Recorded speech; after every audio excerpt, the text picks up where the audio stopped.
Hukum kalau kita ambil, kita makan, kita memiliki harta pusaka yang bukan hak kita. Maknanya harta tu kita tak patut dapat. Daripada segi kufarat, kita memang tak berhak.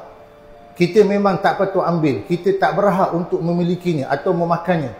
Kita ambil juga, kita miliki juga harta pusaka yang bukan hak kita. Maka hukumnya adalah samalah macam orang yang makan harta tu sumber daripada jalan rasuah, riba, judi, tipu, curi adalah haram. Makan harta pusaka atau ambil harta pusaka yang bukan hak kita adalah haram. Kerana Quran memberikan peringatan. Ya ayyuhallazina amanu la ta'kulu amwalakum bainakum bil batil, kata Quran.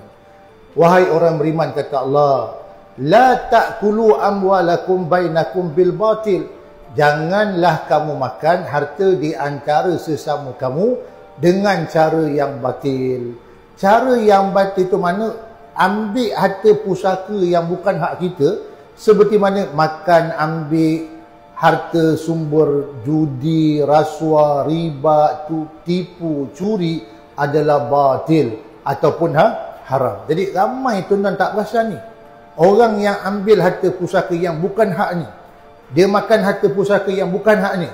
Sepatutnya dia tak boleh ambil, dia tak boleh makan, tapi mungkin berlaku penipuan, dia ambil juga.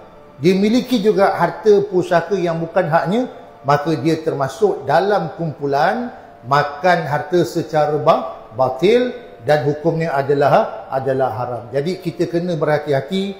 Makan harta batil ini bukan hanya makan harta yang datang sumber judi, rasuah, judi, tipu, curi, rompak, termasuk juga makan harta pusaka atau ambil harta pusaka yang bukan hak kita.